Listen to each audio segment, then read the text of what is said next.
Hai kamu orang, hari ini saya membuat roti mentega gula yang senang-senang saja, mencampak-campak saja, tapi tetap sedap, lembut dan juga gembus. Jadi mari sama-sama buat. Bahan-bahan yang saya gunakan sebetulnya menggunakan 175 ml air biasa, 1 biji telur grade B, kemudian tidak lupa juga seletak 2 sendok makan susu pekat manis. Sini kalau kamu orang mau manis, kamu orang boleh kasih tambah gula pasir. Kemudian saya menggunakan yeast yang macam dalam video, saya menggunakan 1 sendok makan yeast kering. Kemudian semua bahan-bahan saya kacau sehingga sebati, dan saya menggunakan sendok makan sahaja. Kemudian saya letak 3 cawan tepung gandum. Tepung gandum ini kan macam kamu orang nampak, saya kasih campak-campak saja, saya kasih campur-campur saja semua bahan-bahan supaya tinggal lagi kita kasih gaul semua bahan-bahan. Resep ini kalau kamu orang perasan, ini resep sama saja macam resepi kue donat saya. Asal berkenaan dengan roti ataupun donat sama saja dia punya resepi. Saya memang akan sentiasa menggunakan resepi ini, memang sangat-sangat sesuai lah. Dan saya letak 1 sendok makan butter ataupun mentega. Kamu orang juga boleh menggunakan planta ataupun margarine ataupun minyak masak saja, tergantung dengan bahan yang ada di dapur kamu orang. Kemudian saya uli-uli sehingga itu butter sebati dengan dough. Juga saya letak sedikit garam secukupnya lah yang kita mau. Dan macam yang kamu orang nampak, saya uli-uli sehingga itu garam sebati dengan itu dough.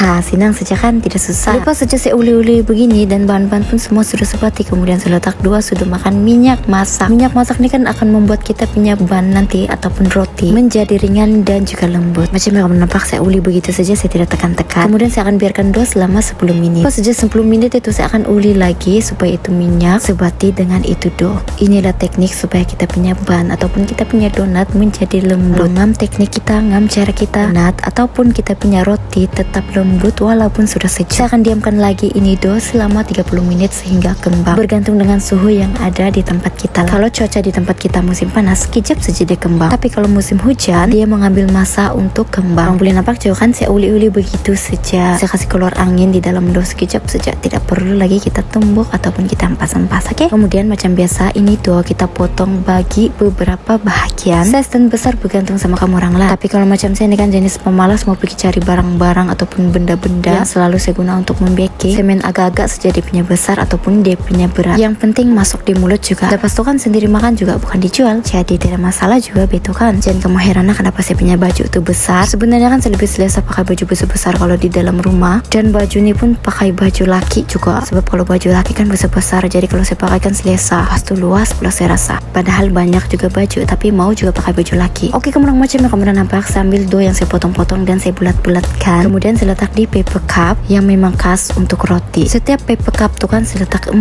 biji dough. Mula tuh kan yang saya kasih bulat-bulatkan saya nampak macam kicik saja. Dan paper cup yang paling last nih kan saya dapat 3 biji saja. Tidak apa, walaupun ganjil tetap kena makan juga itu. Kemudian macam yang kamu nampak, saya letak di atas tray dan saya akan biarkan selama 10 menit untuk tunggu dia kembang. Selepas saja 10 menit kembang, sudah saya punya dough yang kicik-kicik bulat-bulat nih. Kemudian kalau di dapur kamu orang tuh kan masih ada telur, kamu orang boleh ambil yang kuning dan sapu di atas roti. Ini kuning telur nih kan saya tidak letak pewarna, saya menggunakan 100% kuning telur tanpa letak pewarna kuning. Senang saja kan, kamu orang pun boleh buat juga di rumah ini. Dan inilah ban yang sudah saya sapu dengan kuning telur, cantik saja kan, berkilat-kilat warna kuning. Kemudian saya akan bakar selama 30 menit menggunakan api atas dan bawah dengan suhu 170 derajat celcius. Api bergantung dengan suhu oven masing-masing, oke? Dan inilah dough yang sudah masak. Masa dia masih panas nih kan, saya akan sapu dengan butter ataupun mentega. Kalau kamu orang tidak butter, kamu orang boleh menggunakan planta juga. Saya sapu dengan mentega ini supaya kita punya roti menjadi lembut dan juga sedikit moist-moist. Inilah rupa roti yang sudah saya sapu dengan mentega. Untuk topping pula sangat-sangatlah senang. Cuma kita ambil beberapa sudut mentega ataupun planta ataupun margarine. Saya sengaja kasih kacau-kacau begini supaya dia nampak lembut. Jadi senang saja saya mau kasih sapu di atas roti. Ini roti ini kan pastikan betul-betul sejuk, betul-betul baru kita sapu dengan mentega atau planta atau margarine. Nanti kalau kita kasih sapu tem panas-panas, cair kita punya butter, planta ataupun margarine. Jadi pastikan yang kita punya roti ini betul-betul sejuk. Kemudian saya akan salut dengan gula kastor, pun boleh juga menggunakan gula pasir biasa saja. Begini saja saya buat macam yang kamu orang nampak dalam video. Senang saja kan. Kalau kamu orang mau itu gula melekat banyak-banyak, bolehlah kamu orang tekan-tekan lama-lama sih. Kalau macam saya kan cukup sekadar ada tuh gula melekat, oke, sudah itu. Tapi resepi yang saya buat ini kan memang dia kurang manis sebab saya tidak letak gula dalam dough. Dia cuma ada salutan gula di luar saja. Walaupun ada salutan gula di luar, tapi tidak juga manis rasa, ngam-ngam dia punya rasa. Jadi kalau kamu orang suka manis, kamu orang boleh letak gula ataupun lebihkan gula saja, bergantung sama kamu orang juga. Oke, kamu orang, inilah saya punya roti mentega gula yang mencampak-campak saja. Bahan-bahan yang ada di dapur saja tetap menjadi lembut gebu dan juga sedap. Masa nih kan ini roti betul-betul yang sudah sejuk, tapi kamu orang boleh tengok juga kan, walaupun sejuk dia tetap lembut. Yang paling best tuh kan sedap. Dan roti saya buat nih kan sekejap saja habis, belum sampai setengah jam habis sudah kan makan, walaupun kami sejak di rumah. Oke kamu orang, terima kasih karena sampai saat ini kamu orang masih tengok video saya sampai habis. Bye.